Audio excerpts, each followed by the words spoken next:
O Senhor esteja convosco. Está no meio de nós. Proclamação do Evangelho de Jesus Cristo, segundo Marcos. Glória a vós, Senhor. Naquele tempo, Jesus disse à multidão: o reino de Deus é como quando alguém espalha a semente na terra. Ele vai dormir e acorda, noite e dia, e a semente vai germinando e crescendo, mas ele não sabe como isso acontece. A terra por si mesma produz o fruto. Primeiro aparecem as folhas, depois vem a espiga, e por fim os grãos que enchem a espiga. Quando as espigas estão maduras, o homem mete logo a foice, porque o tempo da colheita chegou. E Jesus continuou: com que mais poderemos comparar o reino de Deus? Que parábola usaremos para representá-lo? O reino de Deus é como um grão de mostarda, que ao ser semeado na terra é a menor de todas as sementes da terra. Quando é semeado, cresce e se torna maior do que todas as hortaliças, e estende ramos tão grandes que os pássaros do céu podem abrigar-se à sua sombra. Jesus anunciava a palavra usando muitas parábolas como estas, conforme eles podiam compreender, e só lhes falava por meio de parábolas. Mas quando estava sozinho com os discípulos, explicava tudo. Palavra da salvação. Glória a vós, Senhor. Que a palavra do Santo Evangelho cancele os nossos pecados. Amém.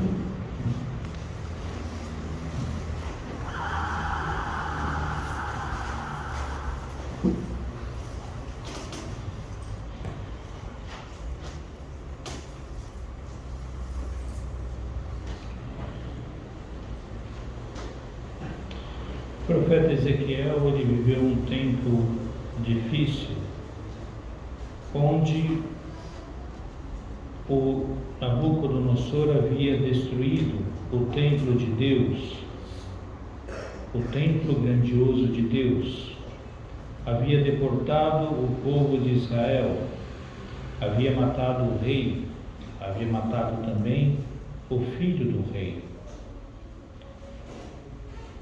E Ezequiel, ele não perde a esperança, ele não perde a confiança. Tudo para o povo de Israel parecia estar acabado, não havia mais o templo, o povo foi tudo disperso, foi deportado, o seu rei foi morto, o herdeiro do trono também foi morto. E onde fica a promessa de que o reino de Davi nunca teria fim? Eis que nessa palavra é que o profeta coloca toda a sua fé na palavra de Deus. Ele olha ao redor e vê que tudo está desmoronando, tudo está caindo, que tudo parece perdido.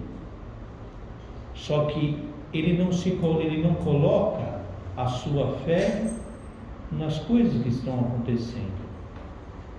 Ele coloca a sua fé na palavra de Deus. E de fato vai dizer ao povo que de um galho da copa de cetro, ele do mais alto dos seus ramos arrancaria um broto da copa do cetro, e plantarei sobre um monte alto e elevado. Vou plantá-lo sobre o alto monte de Israel. Ele produzirá folhagem, dará frutos e se tornará um cetro majestoso. Quer dizer, tudo não está perdido, porque Deus, de um broto, ele faz brotar uma árvore majestosa. Ele faz tudo renascer, tudo florificar, tudo florir, tudo reerguer.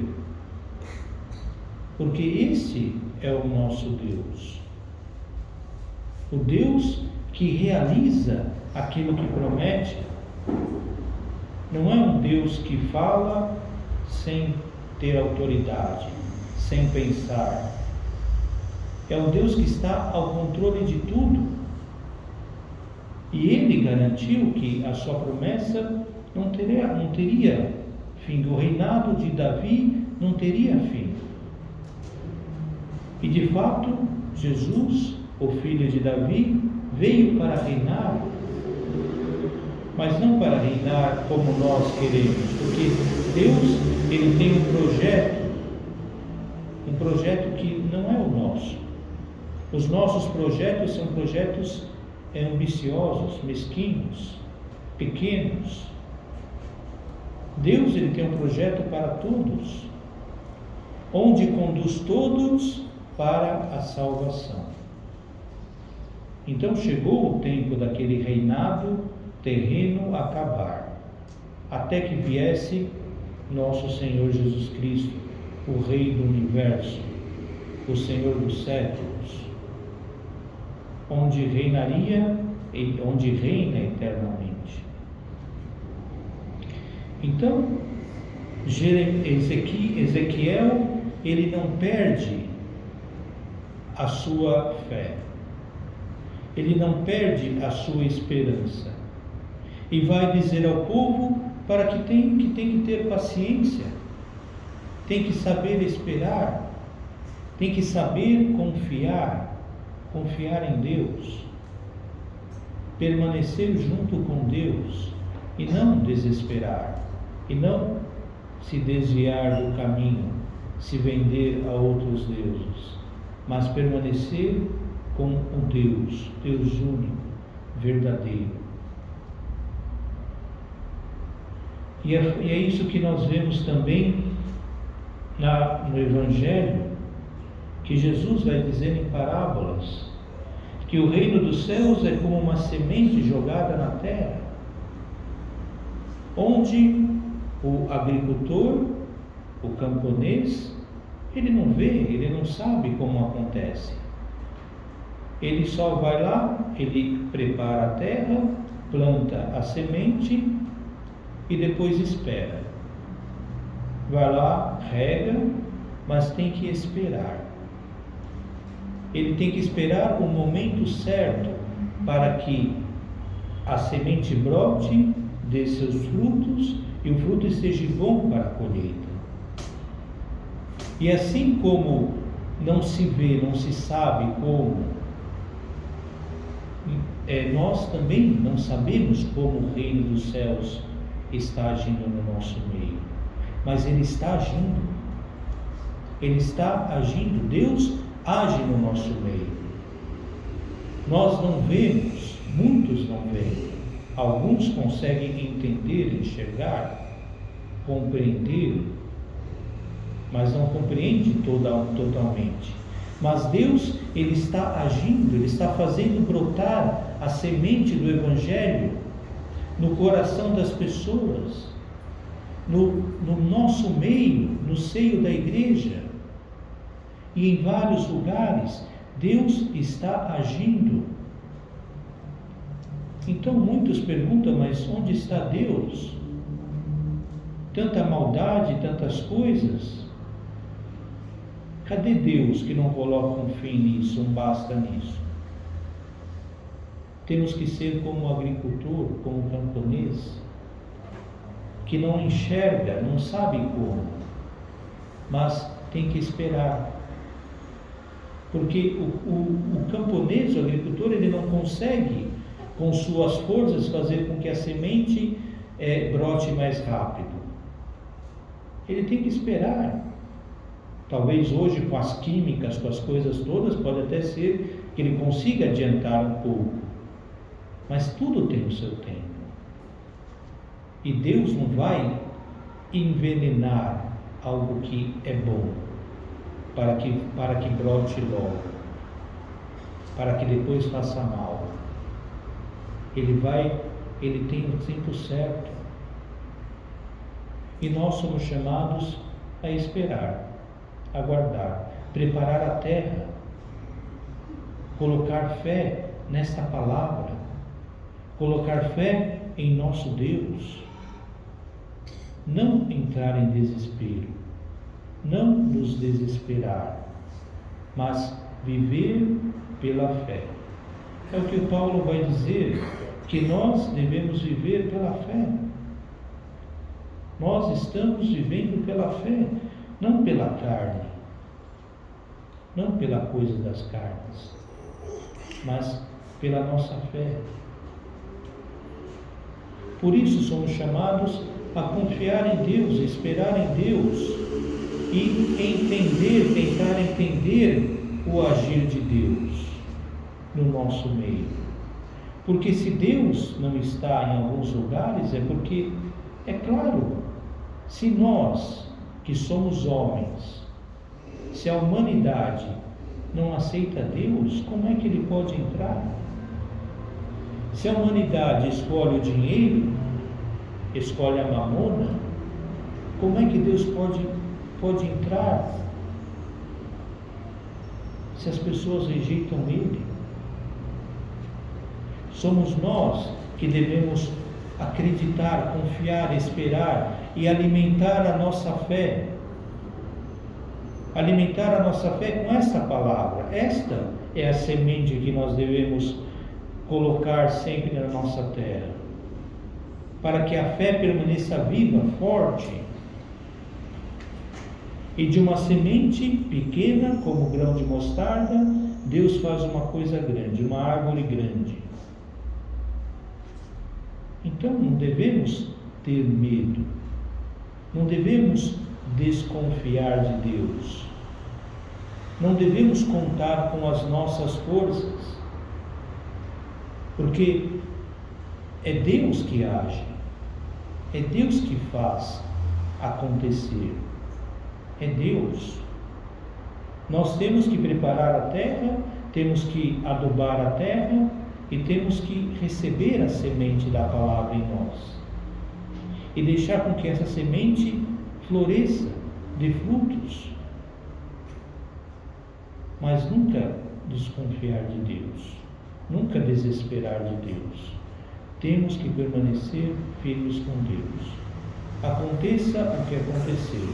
Ezequiel via tudo caindo, todos em desespero, e ele falou: calma, porque Deus está agindo e Deus manterá a sua promessa.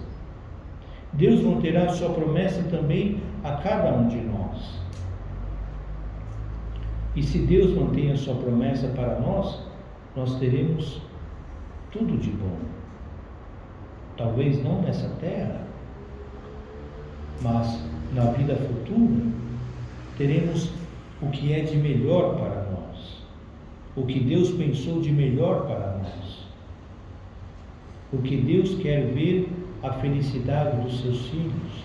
Agora nós aqui estamos num momento de prova, momento de luta. Então nós somos chamados, como diz Paulo, a viver bem, a procurar viver bem, a procurar viver agradando ao Senhor Deus, não agradando aos homens deste mundo, agradando a Deus. E muito fácil hoje nós ficamos vivendo pensando no que o outro vai pensar de mim. Nós ficamos sempre pensando que o outro vai falar mal de mim, vai pensar mal de mim.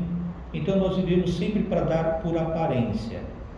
Queremos dar uma boa aparência aos outros, agradar aos outros. Só que se queremos agradar aos outros, nós vamos para o inferno. Porque quanta maldade hoje é permitida no mundo. Por quê? Porque não se pode desagradar as pessoas. Não se pode dizer a verdade para uma pessoa que tem tendências homossexuais.